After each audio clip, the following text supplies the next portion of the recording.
Hello everyone, welcome to AM study room. तो आज इस लेक्चर में हम टॉपिक पढ़ने वाले हैं मेंस्ट्रुएशन, जिसको हम मेंस्ट्रुअल साइकिल भी कहते हैं। तो सबसे पहले जिन लोगों ने चैनल को सब्सक्राइब नहीं किया है वो चैनल को सब्सक्राइब करें और वीडियो को एंड तक देखें। तो चलिए इस टॉपिक को स्टार्ट करते हैं। मेंस्ट्रुएशन को हम मेंस्ट्रुअल साइकिल भी कहते हैं या एक सेक्सुअल साइकिल भी कहते हैं। ठीक है, अब क्या होता है मेंस्ट्रुअल साइकिल में, देखिए। When a girl reaches puberty at the age of 10 to 12 years, the sex hormones released into blood cause ova in her ovaries to mature. ठीक है, तो इस साइकिल को हम स्टेप बाय स्टेप समझेंगे। तो पहले ये कहता है कि जब एक गर्ल चाइल्ड बॉर्न होती है, ठीक है, जब एक गर्ल चाइल्ड बॉर्न होती है, ठीक है, तो जब वो बच्चा पैदा होता है तभी उसकी ओवरीज के अंदर, ओवरीज हमें पता है ओवरीज कहाँ होती है, दो ओवरीज प्रेजेंट होती है यूट्रस के आसपास। ठीक है, तो होता क्या है कि जब लड़की पैदा होती है तो उसकी ओवरीज के अंदर क्या होते हैं, जैसे ये ओवरी है, इसके अंदर क्या होते हैं, बहुत सारे क्या होते हैं, फॉलिकल्स होते हैं। ठीक है, बहुत सारे फॉलिकल्स होते हैं और इन फॉलिकल्स के अंदर, अब ये फॉलिकल्स क्या होते हैं, फॉलिकल जो होता है एक सैक लाइक स्ट्रक्चर होता है, ठीक है, जिसके अंदर फ्लूइड भरा होता है। ठीक है, और हर एक फॉलिकल के अंदर यूजुअली एक इमेच्योर एग होता है। ठीक है, तो फॉलिकल्स के अंदर क्या होते हैं, इमेच्योर एग होते हैं। तो जब बच्चा पैदा होता है, लड़की जब पैदा होती है तो उसकी ओवरीज में पहले से ही बहुत सारे फॉलिकल्स होते हैं, थाउजेंड्स ऑफ फॉलिकल्स प्रेजेंट होते हैं, जिनके अंदर क्या होते हैं, इमेच्योर एग होते हैं। ठीक है, इमेच्योर एग कह लो या इसको हम ओवा भी कह सकते हैं। ठीक है, अब जब ये लड़की 10 से 12 साल की हो जाती है तो 10 to 12 ईयर की जब एज हो जाती है तो वो प्यूबर्टी अटेन कर लेती है। प्यूबर्टी क्या होती है, प्यूबर्टी का मतलब ये होता है कि ये जो ओवरीज होती है, ओवरीज का क्या काम होता है, ओवरीज का काम होता है एग को रिलीज करना प्लस सेक्स हार्मोन्स को रिलीज करना। तो ओवरीज जो होती है, फीमेल सेक्स हार्मोन जो कि एस्ट्रोजन और प्रोजेस्टेरॉन होते हैं, उनको जब लड़की 10 से 12 साल की हो जाती है तो ये जो सेक्स हार्मोन्स होते हैं इन ओवरीज में से ब्लड के अंदर क्या होने लग जाते हैं, रिलीज होने लग जाते हैं। ठीक है, तो प्यूबर्टी अटेन हो जाती है। तो इसकी वजह से होता क्या है कि ये जो फॉलिकल्स होते हैं इसके अंदर जो एग होता है वो क्या होने लग जाता है, वो ग्रो होता है एंड मैच्योर होता है। ठीक है, और ग्रो होता है, मैच्योर होता है, और हर महीने इस फॉलिकल में से एक एग जो ग्रो होता है और मैच्योर होता है वो इस फॉलिकल को बर्स्ट करता है और ओविडक्ट के अंदर आ जाता है। इसको हम क्या कहते हैं, ओव्यूलेशन कहते हैं। ठीक है, तो usually one ova is released from ovary into oviduct once every 28 to 30 days। This is called ovulation. तो जब लड़की के अंदर ओव्यूलेशन स्टार्ट हो जाता है, जब वो 10 से 12 साल की हो जाती है, तो हम कह सकते हैं कि लड़की क्या हो गई है, फर्टाइल हो गई है। मतलब कि अब ये जो लड़की है वो रेडी है कि वो बेबी को कैरी कर सकती है। ठीक है, और ये जो ओव्यूलेशन ये जो प्रोसेस होता है कि ये जो एग रिलीज हो रहा है, जो एग ग्रो कर रहा है, मैच्योर हो रहा है और ओवरी के अंदर जो फॉलिकल है उसको बर्स्ट करके कहां पर जा रहा है, ओविडक्ट में जा रहा है। ओविडक्ट यानी फेलोपियन ट्यूब में जा रहा है। तो ये प्रोसेस हर महीने होता है। कब शुरू होता है, 10 से 12 साल की उम्र में ये प्रोसेस शुरू होता है और हर महीने यूजुअली एक एग ओवरी में से रिलीज होकर कहां आ जाता है, ओविडक्ट में आ जाता है। ठीक है, तो ये प्रोसेस हमेशा एक ही बार होता है, महीने में एक बार, यानी एवरी 28 to 30 days के बाद ये साइकिल क्या होती है, रिपीट होती है। ठीक है, ओके। अब एक चीज, अब ये जो ओव्यूलेशन हो रहा है, ओव्यूलेशन का मतलब होता ही क्या है कि ओवरीज में से जो एग है, जो पहले इमेच्योर एग था, वो ग्रो हुआ, वो मैच्योर हुआ और उसने फॉलिकल को बस्ट किया और वो कहां पर आ गया, ओवरी से ओविडक्ट में आ गया, यानी फेलोपियन ट्यूब में आ गया। और ये प्रोसेस क्या है, साइक्लिक है। हर महीने ये प्रोसेस आफ्टर 28 to 30 days बाद ये साइकिल रिपीट होगी और महीने में ये जो प्रोसेस होगा सिर्फ केवल और केवल एक ही दिन के लिए हो। ठीक है, तो इस प्रोसेस को हम क्या कहते हैं, ओव्यूलेशन कहते हैं। अब जो एग होता है, ये जो फेलोपियन ट्यूब में रहता है, जिसको हम ओविडक्ट कहते हैं, यहाँ पर ये जो कितने टाइम के लिए रहता है, सिर्फ 24 आवर्स के लिए यहाँ पर रहता है। और जैसे कि हमने पहले भी पढ़ा था फर्टिलाइजेशन, जब मैंने टॉपिक पढ़ाया था कि ये जो एग है ओविडक्ट में 24 आवर्स के लिए इसीलिए स्टे करता है ताकि अगर सेक्सुअल इंटरकोर्स हो, यानी अगर स्पर्म्स फीमेल रिप्रोडक्टिव सिस्टम के अंदर एंटर कर रहे हैं तो स्पर्म का फ्यूजन किसके साथ होगा, एग के साथ, मेच्योर एग के साथ होगा। और ये एग कहां पर प्रेजेंट है, फिलोपियन ट्यूब में प्रेजेंट है। तो बेसिकली ये जो एग होता है ओविडक्ट में 24 आवर्स के लिए स्टे करता है फॉर फर्टिलाइजेशन। चलिए, तो अब हम देखते हैं थर्ड स्टेप और फोर्थ स्टेप क्या होता है। तो अभी तक हमने पढ़ा ओव्यूलेशन के बारे में कि ओव्यूलेशन हर महीने हो रहा है और महीने में सिर्फ एक दिन के लिए ओव्यूलेशन होता है कि जब ओवरीज में से एग निकलकर कहां पर आ जाता है, ओविडक्ट में आ जाता है फॉर फर्टिलाइजेशन, और वो ओविडक्ट में 24 आवर्स के लिए क्या करता है, स्टे करता है। देखिए, अब इस ओव्यूलेशन जो कि हर महीने हो रहा है, ठीक है, हर महीने यानी हर 28 से 30 डेज के बाद ये प्रोसेस हो रहा है, लेकिन इस ओव्यूलेशन से पहले भी अब एक प्रोसेस होता है। देखो अब होता क्या है कि सपोज सेक्सुअल इंटरकोर्स होता है और स्पर्म उस एग के साथ जो कि फिलोपियन ट्यूब है उसके साथ क्या कर जाते हैं, फ्यूज कर जाते हैं, तो फर्टिलाइजेशन हो जाता है। फर्टिलाइजेशन होने के बाद क्या होता है कि जब स्पर्म्स और एग आपस में फ्यूज करते हैं तो क्या बनाते हैं, जाइगोट बनाते हैं। और जब जाइगोट के अंदर और ज्यादा माइटोटिक डिवीजन होती है तो क्या बनता है, एम्ब्रियो बनता है। और ये जो एम्ब्रियो होता है 7th डे पर ये कहां पर आकर इम्प्लांट हो जाता है, यूट्रस पे इम्प्लांट हो जाता है। ठीक है, तो अब इस यूट्रस को, अगर इस एम्ब्रियो को इम्प्लांट करना है, ठीक है, तो यूट्रस को भी कुछ प्रिपरेशन करनी पड़ती है। क्यों? क्योंकि यूट्रस में जब ये एम्ब्रियो इम्प्लांट हो जाता है तो यूट्रस का काम क्या होता है कि इस एम्ब्रियो को डेवलप करना फीटस में, और फीटस से बेबी बनाना, यानी उसको प्रॉपर न्यूरिशमेंट देना। तो उसके लिए यूट्रस को भी क्या करनी पड़ती है, प्रिपरेशन करनी पड़ती है हर महीने। तो वो प्रिपरेशन क्या होती है कि हर महीने ओव्यूलेशन से पहले यूट्रस के अंदर क्या होता है, सपोज जैसे कि ये यूट्रस है, ठीक है, यूट्रस क्या होता है, बैग लाइक स्ट्रक्चर होता है। तो हर महीने जब ओव्यूलेशन होता है तो ओव्यूलेशन से पहले क्या होता है कि यूट्रस के अंदर ये जो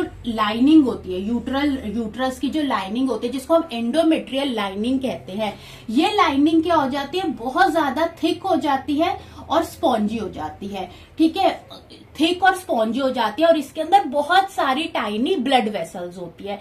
ये लाइनिंग इसीलिए थिक स्पॉन्जी हो जाती है और इसके अंदर बहुत सारी ब्लड वेसल्स होती है ताकि अगर फर्टिलाइजेशन हो और अगर एम्ब्रियो, अगर यहाँ पर अगर फर्टिलाइजेशन हो और एम्ब्रियो अगर यूट्रस में आए तो वो यहाँ पर क्या हो जाएगा, इस लाइनिंग के साथ अटैच हो जाएगा। और इस प्रोसेस को हम क्या कहते हैं, इम्प्लांटेशन कहते हैं। और इसी के बाद ये जो एम्ब्रियो होगा इसको प्रॉपर न्यूरिशमेंट मिलेगा, ये डेवलप करेगा, फीटस बनेगा और फीटस से क्या बनेगा, बेबी बनेगा। ठीक है, तो फर्टिलाइजेशन के लिए यूट्रस क्या करता है, हर महीने इस एंडोमेट्रियल लाइनिंग को क्या कर लेता है, थिकन कर लेता है, वो खुद को प्रिपेयर कर लेता है कि एग तो अब ओविडक्ट में पड़ा हुआ है और अगर फर्टिलाइजेशन होती है तो ये एग कहाँ आएगा, एम्ब्रियो, तो ये जो एग होगा, ठीक है, ये फर्टिलाइज हो जाएगा, जिसको हम जाइगोट कहेंगे, उसके बाद एम्ब्रियो बन जाएगा और ये यूट्रस में आकर के हो जाएगा, इम्प्लांट हो जाएगा। ठीक है, और इन केस अगर फर्टिलाइजेशन नहीं होती तो इस लाइनिंग की क्या होती है, कोई भी जरूरत नहीं होती। ठीक है, फर्टिलाइजेशन तो हुई नहीं, ना ही जाइगोट बना और ना ही एम्ब्रियो बना, और जो एग होगा वो भी 24 आवर्स के बाद क्या हो जाएगा, मर जाएगा, डाई हो जाएगा, उसका कोई काम नहीं है। तो ये जो लाइनिंग हुई, जो लाइनिंग बनी थी यूट्रस के अंदर, ये क्या हो जाएगी, इसकी कोई रिक्वायरमेंट नहीं रह जाएगी, तो ये लाइनिंग ब्रेक हो जाएगी। और लाइनिंग ब्रेक हो जाएगी और हर महीने वेजाइना से ये जो लाइनिंग है, ठीक है, जिसके अंदर टिश्यू है, ब्लड वेसल्स है और डेड एग है, ये क्या हो जाएंगे, वेजाइना से in a form of blood release हो जाएंगे। और इसी प्रोसेस को हम क्या कहते हैं, मेंस्ट्रुएशन कहते हैं। और अगर हम कॉमन लैंग्वेज में इसको बोले तो इसको हम क्या बोलते हैं, पीरियड्स कहते हैं। तो इस ब्लीडिंग को हम क्या कहते हैं, मेंस्ट्रुएशन कहते हैं। ठीक है, तो मेंस्ट्रुएशन बेसिकली तब होती है जब फर्टिलाइजेशन नहीं होती। अगर तो फर्टिलाइजेशन होएगी तो इम्प्लांटेशन हो जाएगी, और अगर फर्टिलाइजेशन के लिए हमें क्या चाहिए होती है, एंडोमेट्रियल लाइनिंग चाहिए होती है यूट्रस के अंदर। और अगर फर्टिलाइजेशन नहीं होती तो हमें इस एंडोमेट्रियल लाइनिंग की भी कोई भी रिक्वायरमेंट नहीं होती। तो ये एंडोमेट्रियल लाइनिंग अपने आप ही क्या हो जाती है, टूट जाती है और ब्लड की फॉर्म में ये वेजाइना से निकलती है। और इस ब्लड में मतलब एंडोमेट्रियल लाइनिंग के टिश्यूज, ब्लड वेसल्स और डेड एग भी होते हैं। तो इस ब्लीडिंग को जो हर महीने होती है इसको हम क्या कहते हैं, मेंस्ट्रुएशन कहते हैं, या फिर इसको हम क्या कहते हैं, पीरियड्स भी कहते हैं। ये जो मेंस्ट्रुएशन होती है ये ओव्यूलेशन, जब भी ओव्यूलेशन होता है, ओव्यूलेशन जब भी होता है तो ओव्यूलेशन के 14 दिन के बाद मेंस्ट्रुएशन होती है। तो अब ये जो मेंस्ट्रुएशन कब होती है कि जब ओव्यूलेशन होता है तो ओव्यूलेशन के 14 डेज बाद ये ब्लीडिंग होती है, जिसको हम पीरियड्स कहते हैं या फिर क्या कहते हैं, मेंस्ट्रुएशन कहते हैं। और ये जो मेंस्ट्रुएशन पीरियड का ये जो टाइम होता है ये 3 to 5 डेज का होता है। ठीक है, ये वेरी करता है, हर गर्ल का ये पीरियड अलग हो सकता है, लेकिन जनरली जो टाइम पीरियड है ये 3 से 5 दिन तक रहता है। और जब ओव्यूलेशन होता है उसके 14 दिन बाद मेंस्ट्रुएशन होता है। ठीक है, एक चीज और मैं बता देती हूँ कि सपोज किसी को मेंस्ट्रुएशन अगर महीने के पहली तारीख को हो रहे हैं, 1 तारीख को उसको ये पीरियड स्टार्ट हुए मेंस्ट्रुएशन, तो अगर हम यहाँ से 14 डेज जनरली कैलकुलेट करें तो महीने का जो 14वां दिन होगा, 14th डे जो होगा, तभी उसको क्या होगा, ओव्यूलेशन होगा। तो बेसिकली ओव्यूलेशन को हम क्या कहते हैं, फर्टाइल पीरियड कहते हैं। ठीक है, ये फर्टाइल विंडो होती है क्योंकि इस टाइम पर एग जो होता है फेलोपियन ट्यूब में अवेलेबल होता है फॉर फर्टिलाइजेशन। तो चांसेस एक विमेन के प्रेग्नेंट होने के ड्यूरिंग दिस टाइम बहुत ज्यादा हाई होते हैं। और ओव्यूलेशन के नेक्स्ट 14 डेज बाद क्या होती है, मेंस्ट्रुएशन होती है। ठीक है, ओके, अब हमने जाना कि जो मेंस्ट्रुएशन हो रही है वो ओव्यूलेशन के 14 दिन बाद होती है। और मेंस्ट्रुएशन का ये जो प्रोसेस होता है ये तभी होता है जब फर्टिलाइजेशन नहीं होती। ठीक है, अब जब मेंस्ट्रुएशन ओवर हो गई, ठीक है, तो अब मेंस्ट्रुएशन ओवर हो गई तो बॉडी अपने आप को दोबारा से क्या करेगी, प्रिपेयर करेगी। यूट्रस अपने आप को दोबारा से प्रिपेयर करेगा, दोबारा से वो एंडोमेट्रियल लाइनिंग थिक हो जाएगी, स्पॉन्जी हो जाएगी ब्लड वेसल से, क्योंकि वो खुद को फिर से प्रिपेयर करेगी। क्योंकि तो नेक्स्ट मंथ जब ओव्यूलेशन होगा तो एग दोबारा से ओवरी से निकलकर कहां पर आएगा, फेलोपियन ट्यूब में आएगा। और अगर फर्टिलाइजेशन होती है तो एग कहां पर इम्प्लांट होगा, यूट्रस के अंदर इम्प्लांट होगा। तो मेंस्ट्रुएशन जब ओवर हो जाती है तो दोबारा से जो यूट्रस की जो लाइनिंग होती है वो दोबारा से बिल्डअप हो जाती है इम्प्लांटेशन के लिए। ठीक है, नेक्स्ट अब यहाँ पर एक चीज देखने की, जब मेंस्ट्रुएशन सपोज अगर फर्टिलाइजेशन होती है, यानी फर्टिलाइजेशन हो गई, स्पर्म और एग का फ्यूजन हो गया, जायगोट बन गया, एम्ब्रियो बन गया और एम्ब्रियो यूट्रस पे आकर इम्प्लांट हो गया, तो फर्टिलाइजेशन होती है, हम विमेन को क्या कहते हैं, प्रेग्नेंट कहते हैं। तो अब विमेन प्रेग्नेंट हो चुके तो उसके अंदर ये जो मेंस्ट्रुअल साइकिल का ये जो प्रोसेस होता है 9 मंथ्स के लिए क्या हो जाता है, टेम्पररी स्टॉप हो जाता है। हमें मेंस्ट्रुअल, क्योंकि वो जो लाइनिंग है वो तो यूट्रस के अंदर जो एंडोमेट्रियल लाइनिंग है वो तो अभी बनी हुई है, उसकी रिक्वायरमेंट है, उसी से तो बेबी को क्या मिलेगा, उसी से तो एम्ब्रियो नॉरिश होगा, फीटस बनेगा, फीटस से बेबी बनेगा। ठीक है, लेकिन जैसे ही बर्थ हो जाता है बेबी का तो ये दोबारा से ये साइकिल जो होती है मेंस्ट्रुअल साइकिल दोबारा से क्या हो जाती है, स्टार्ट हो जाती है। ठीक है, और ये जो मेंस्ट्रुअल साइकिल होती है इसमें जो हार्मोन्स होते हैं, सेक्स हार्मोन्स, वो बहुत इंपॉर्टेंट रोल प्ले करते हैं।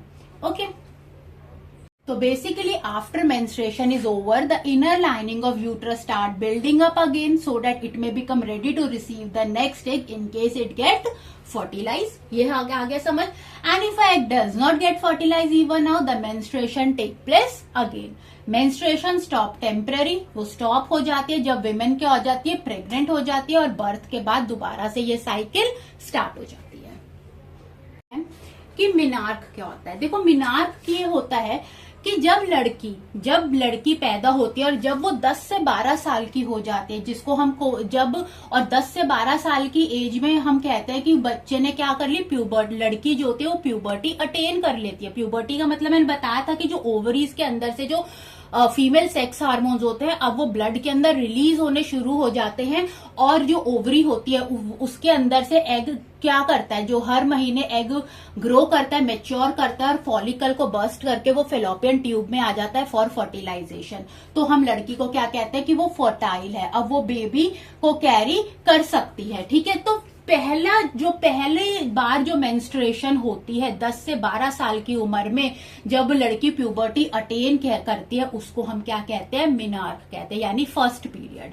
ठीक है। नेक्स्ट क्या आता है, मेनोपॉज आता है। मेनोपॉज क्या होता है, the permanent stoppage of menstrual cycle in women, यानी कि जब मेंस्ट्रुअल साइकिल विमेन के अंदर परमानेंटली रुक जाती है। और ये कब रुकती है, 45 से 50 ईयर्स की एज में ये साइकिल विमेन के अंदर रुक जाती है। यानी अब जो विमेन होती है वो क्या करते हैं, ओव्यूलेट नहीं कर सकते, हर महीने ओव्यूलेट नहीं कर सकते, हर महीने उसके अंदर उसकी ओवरीज में से एग रिलीज होकर फेलोपियन ट्यूब में नहीं आएगा। और अगर फेलोपियन ट्यूब में एग ही नहीं आएगा तो फर्टिलाइजेशन ही नहीं होगी। तो यानी विमेन जो है अब क्या है, इनफर्टाइल है, अब वो प्रेग्नेंट नहीं हो सकती। क्यों, क्योंकि वो ओव्यूलेट ही नहीं करती। तो इसको हम क्या कहते हैं, मेनोपॉज कहते हैं, जब मेंस्ट्रुअल साइकिल विमेन के अंदर परमानेंटली स्टॉप हो जाती है। और मेनोपॉज कब होता है, 45 से 50 इयर्स की एज में मेनोपॉज आ जाता है। ठीक है, तो ये थी हमारी क्लास मेंस्ट्रुअल साइकिल के ऊपर, मेंस्ट्रुएशन के ऊपर। तो अगर आपको वीडियो पसंद आए तो आप जरूर लाइक करें, चैनल को सब्सक्राइब करें। Thanks for watching.